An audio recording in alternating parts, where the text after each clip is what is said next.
Well, from the angle of social commentary or social critique, the Diddy case is quite rich. There's a lot to talk about.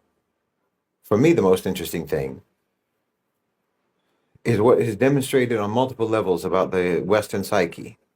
I mean, whether it's Weinstein or Epstein or Diddy or, say, R. Kelly or Dominique Strauss-Kahn, who everyone forgets about, the predation and the degeneracy of the super rich is always met with disingenuous shock and disgust, while simultaneously, without fail, we're also always told that everyone knew what these people were doing for years. And in fact, I think that most people do understand that this is how the super rich behave. So the shock is not genuine. But if we're being honest, the disgust isn't genuine either. Because in fact, being rich enough to behave this way is precisely why many people want to be rich. The predation and the degeneracy are not peculiarities of the wealthy. The thing that makes them different is that they have the resources that enable them to do it. But for a very large percentage of people in the West, the only thing that's preventing them from behaving the same way is their comparative poverty, not their comparative piety. The rich are not necessarily any worse than the rest of the people morally. Their wealth just removes the constraints that restrict other people from being just as bad. I mean, if you look at popular entertainment, the sort of lifestyles that are promoted in popular entertainment and were promoted in the film and music industries by the likes of Weinstein and Diddy and R. Kelly and everyone else, that's the degenerate, debauched, hedonistic, anti-human, immoral lifestyle that they themselves were living and to which the consumers of that entertainment aspire. It's completely consistent with the mentality of colonizers and slave masters. The fantasy lifestyle for Westerners is brutal. It is to dominate, to humiliate, to exploit, abuse, subjugate, degrade, objectify, dehumanize, tyrannize, and enslave. That's the Western fantasy. It always was, and it is now, and they act upon it any chance they get. I mean, they'll prosecute these types of people, these select cases, only to absolve themselves. They need to burn someone at the stake just to convince themselves that they're better than them, that they're more righteous and more moral than them, but they're not. Most of them are not. I mean, look at any music video, almost any music video, and tell me how it's not promoting the exact same lifestyle that you claim to hate Epstein and Weinstein and Diddy for. Meanwhile, those videos have hundreds of millions of views and hundreds of millions of likes, and you memorize the words of those songs. You have a problem. You can't reform yourselves. You can't reform and rehabilitate your so-called civilization by just prosecuting token offenders. Finding these people guilty doesn't make you innocent. When you made them rich and you made them famous on the very basis of the degenerate messaging that they promoted and that you devoured. You've endorsed it all along, and you endorse it now. You aspired to it then, and you aspire to it now. I mean, you literally have someone like Andrew Tate, who directly built his wealth through and for this very lifestyle, and by selling it to others, selling to others how they could do the same thing and have that same lifestyle. Because this is the Western male fantasy.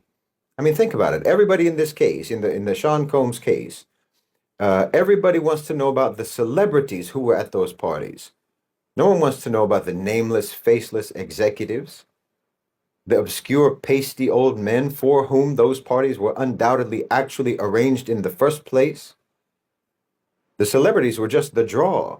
They were the party favors provided for those anonymous owners and controllers of global financialized capital. But you want to know about the celebrities because even in your proclaimed disgust, you're still fantasizing. So I find the selective disgust to be performative. And that's actually useful. That's a useful thing to know about the Western psyche and how they respond when the crimes of their society get highlighted. Because yes, in my view, these are crimes of Western society because the individual crimes of someone like Diddy are reflective of the values and the aspirations of Western society itself. So when these crimes get highlighted, in other words, when for whatever reason, for any particular individual, these crimes are suddenly and selectively subject to accountability, there's a choir of hypocritical condemnation and outrage. Now, that matters to me, for instance, in the context of the Article 6 campaign to expel the United States from the United Nations, because just like Diddy or Weinstein or whoever, just like those criminals, and just like how everyone has known about their degeneracy for years, so too everyone knows about America's crimes. And just like with Diddy or with Weinstein, everyone is complicitly silent until the moment of accountability comes. Then they all rush to a microphone to distance themselves and disown the criminal with self-absolving condemnation.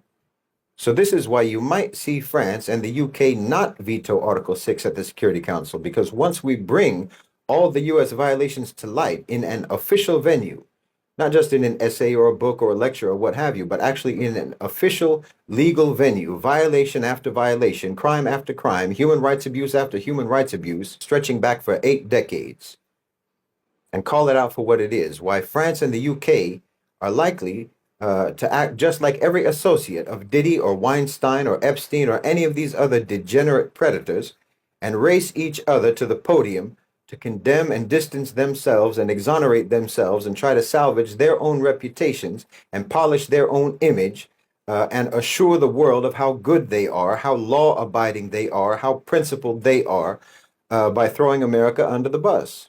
I mean, do you think that any of the European colonial powers were actually happy to watch the US take over their empires? No. France and the UK are both seething with bitterness and resentment and envy. While they'll be just as happy to watch America fall as all those associates and co-conspirators of Diddy are happy to watch that belligerent criminal go to jail if they have been clever enough to protect themselves from being prosecuted themselves for their association with him. I think France and the UK are just the same. They're in the same position as those associates of Diddy. They won't veto Article 6 because it would too blatantly expose them as being part of the same criminal syndicate as America. It's like cutting a deal for immunity with prosecutors. This is why it's useful to understand the psyche, because frankly, it helps with analysis and strategizing, to understand the Western psyche, to know who you're dealing with and how they behave. I mean, there are actually so many facets to this story in terms of social critique. Like the fact that, okay, someone like Diddy, and actually most of the artists who were associated with him, were actually mediocre talents at best, with one or two exceptions. But you can literally see people uploading independently on social media today who are immeasurably more talented than these people are, than the people who the industry designates as being top-tier artists. Now, to me, that reflects the financialization of the economy, whereby billionaires are created not by producing, not by creating, not by manufacturing, not by actually making excellent products, but just by manipulation of financial markets. Virtual money, virtual valuation of shares, stocks, what have you. Like I've said before, Elon Musk did not become as rich as he is now by selling Teslas. He got rich through financialization and share buybacks of Tesla to artificially inflate the share price, resulting in his net worth ballooning for no reason whatsoever connected to production or to sales. So in the financialized economy, profit and wealth are disconnected from actually creating or manufacturing products of value. It is unearned money. So it's the same with artists. It's the same. A singer or a rapper or what have you, it's like a Tesla. They're just a financial instrument. Their profile is the source of their profit. Their celebrity is the source of their profit. And it doesn't matter at all whether they have any talent or not. Just like it doesn't matter that there are so many electric cars on the market that are objectively superior to Tesla. Nor does it matter even that electric cars anyway are already absurdities to begin with. No one cares. You only have a company so that you can have shares in that company. Making things is tertiary to the purpose of a company, just like talent and producing quality songs or performances or what have you is tertiary to the purposes of an artist or a performer. Entertainment and art have been financialized. So in other words, the people who are making the most money and who are running those sectors don't care even slightly about quality or producing anything of real artistic value. This is why you have so many celebrities that everyone wonders why on earth they are celebrities when they observably have no talent whatsoever. I mean, the most obvious example, of course, is the Kardashians. who don't even pretend to have a talent. But I mean, you can find countless others among those people who the entertainment industry tells us are the most talented people in their field, but who are painfully mediocre in reality. Well, okay, this is in and of itself corruption. These are people who have built wealth without building value. So it's both corruption and immaturity. It's deceitful and parasitic, and it divorces reward from merit, from work, from discipline, from worth. It's getting without deserving. So you don't go through the development process as a person or as a society that you have to go through to actually deserve reward. That's the maturation process that can actually make you appreciate the reward once you have earned it. It's the maturation process that gives you integrity. Because unearned reward is just the other side of the coin of unaccountability. You know, if you can have unearned reward, then you will also feel that you should not have earned punishment. These are the two sides of the same attitude. Because you gained your wealth and your fame and so on outside the traditional framework of merit, hard work, and talent. So you will also feel that you exist outside the framework of accountability in terms of your wrongdoing. You're someone for whom the rules do not apply, because if the rules applied, well, then you wouldn't even be rich and famous, because you don't deserve that, and you haven't earned that by producing value. So you think that the rules don't apply either to your merit or to your demerit. This is very, very Western. So now you have people controlling incredibly influential cultural sectors who don't care in the least about producing quality. These people give you the soundtrack, the reference points, the lexicon, the standards, the style, the attitude, the perspective, the personality, the ambiance that pervades your whole society and culture. These degenerate, deranged, deceitful, diabolical people are like the cinematographers who set the framing of your view of the world. They're the filter of popular culture that's placed over the lens through which you see reality. And it's a very dark and very warped lens. But again, this is your so-called civilization. You know, you have this thing now going around now, I've seen it online, that people openly talk about, what they call yachting, which is nothing but celebrities and models and actors, singers, what have you, literally being paid to fornicate with wealthy men on yachts, basically floating Diddy parties. And no one's offended, no one is outraged. Somehow for you, this is not disgusting. Because the lottery mentality of the West, you all hope to one day be one of those rich men on one of those yachts. Because you just take it as a given that this is the sort of thing that the rich get up to. And the only reason you don't get up to the same kind of debauchery and the same kind of predation as the rich is just because your finances prevent you. Not your morality, your finances. I mean, do you see how this looks to a Muslim? I mean, we see your social media platforms, Instagram, X, what have you, Facebook. These are largely being used just as delivery platforms, directing people to OnlyFans accounts or bookings for prostitutes. Your whole popular culture hypersexualizes women, glorifies violence, condones prostitution, promiscuity, drug use, drinking, pimping, gangsterism, and crime.